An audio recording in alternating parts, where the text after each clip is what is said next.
Podcast.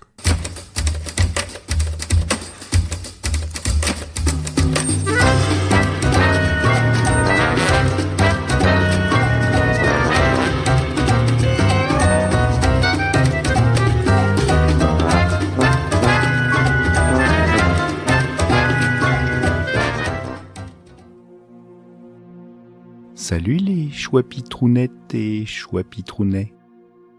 D'abord merci à Podcut, Podcut, de me donner l'occasion de vous parler d'un de mes coups de foudre littéraires de l'année 2024. D'autant plus que j'ai eu quelques déceptions au début de l'année sur des auteurs pourtant encensés par la critique et ou Apple+. Mais est arrivé dans ma vie, dans un grand patatras, l'auteureux ou autrice de cet épisode, Catherine Dufour. J'espère avoir encore l'occasion, un jour prochain, ici, de partager avec toi son œuvre passionnante qui flirte avec toutes sortes de genres, tout en gardant sa légèreté et son humour noir de manière assez constante, non sans varier son style. Et d'humour noir, il en est question dans le livre « Aujourd'hui », qui a pour titre intrigant et alléchant « Le goût de l'immortalité ». Sorti en 2005, il a déjà obtenu pas moins de 4 prix. Je ne veux pas tous vous les détailler. Toi aussi, tu es Wikipédia. Ne trouves-tu pas que ce titre convoque de grands secrets de Barjavel ? Non ? Si ? Allez, il est l'usage de pitcher, et je me garderai bien pour cela de vous paraphraser la 4e de couverture de mon édition de poche, car elle tombe complètement à côté. Ça arrive. Attention, grosse reco. Je vais me référer au blog de Marc le Chroniqueur. Mon ami du podcast Mana et Plasma est tellement plus que ça. Voilà. Une narratrice nous raconte... Ouais. Bien sûr qu'elle nous raconte, c'est une narratrice. C'est mal écrit, Dany. Allez, continue. Sous forme d'une longue lettre, une histoire qui prend racine au début du XXIIIe siècle. Ce sera la sienne, bien sûr, mais surtout le destin de sa mère, d'un homme perdu et sacrifié, d'une prêtresse vaudou et d'une survivante à une peste futuriste, toute décharnée mais acharnée. Les actions se passent en majeure partie dans une Chine futuriste exubérante qui ferait presque passer les visions du Los Angeles de Blade Runner filmé par Ridley Scott pour une gentille ferme médiévale. Des habitants dans des tours de 8 km de haut toisent des suburbains massés, en sécurité le pense-t-il dans les soubassements de ces monstrueuses colonnes de verre et d'acier aux propriétés exotiques pour notre époque. La conteuse annonce d'emblée qu'elle est très âgée, mais qu'elle ne le paraît pas, ce qui ne laisse pas d'intriguer. La résolution de son mystère se fera à travers les aventures, ou plutôt les mésaventures des protagonistes dont elle reconstitue pour nous le récit, car elle ne semble pas quitter beaucoup son appartement. On suivra le désespoir étouffant d'une mère prête à tout pour élever une fille qui pourtant lui en tiendra rigueur tout le long de sa vie et de ce lancinant conte macabre. Macabre, mais avec un style détaché qui rafraîchit l'atmosphère pesante qui règne dans cet univers qu'on pourrait qualifier dystopique, rempli de complots politiques et bioéthiques entre deux grandes puissances du futur, sans compter le surgissement d'abominables épidémies. Les manigances d'une inquiétante voisine, semble-t-il toute puissante, et de la descente aux enfers d'un témoin, une musicienne diaphane qui verra le déchaînement des génocidaires, utiles ou non, et en deviendra l'espace d'un instant la Madone.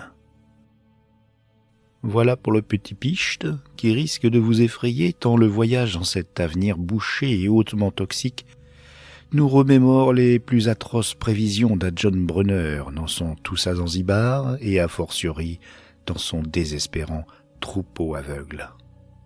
Toutefois, Catherine Dufour a adopté un style de narration emprunté au livre Mémoires d'Adrien de Marguerite Yourcenar de 1951. C'est un pseudo-mémoire sous forme d'une longue lettre et ici Antinous, je sais pas comment on le dit, la passion du dit Adrien y est remplacée par Sématique.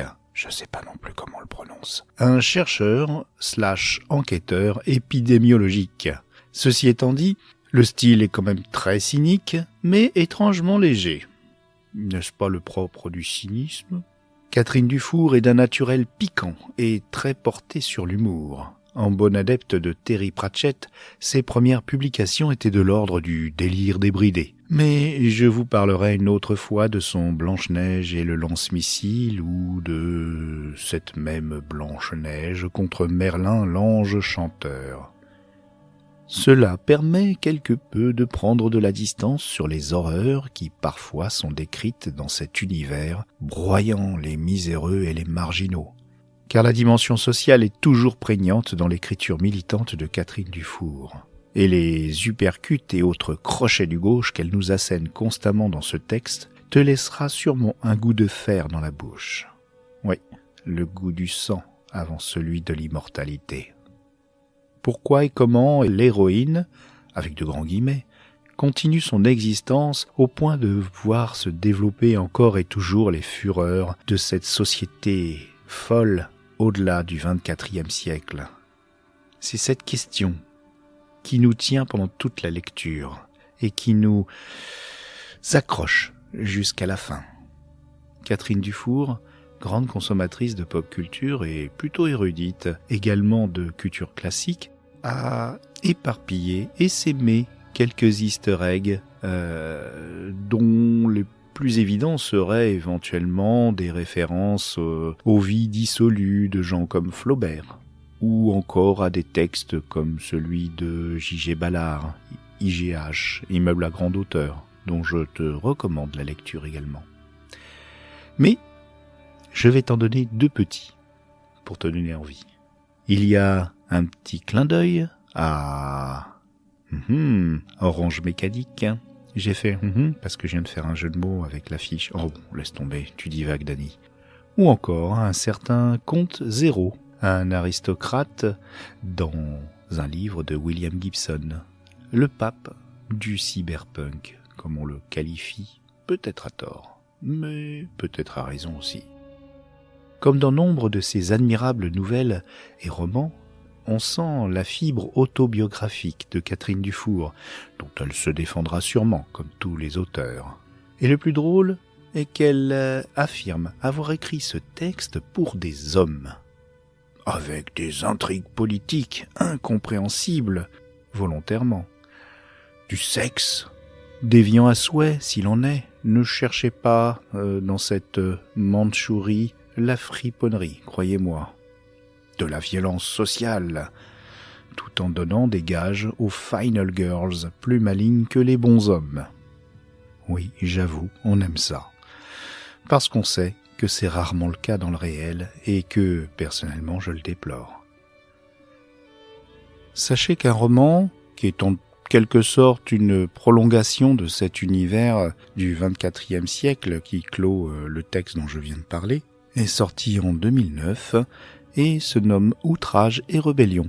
Il s'agit, dit-on, d'un texte qui revêt une police stylistique très différente, mais grandiose, et qui redonne du flambeau et du panache au terme punk dans le mot cyberpunk.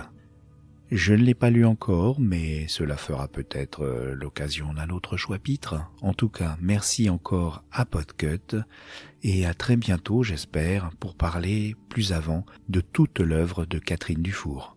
Salut les amis, ciao les chouapitrounets et les chouapitrounettes. C'était Dany.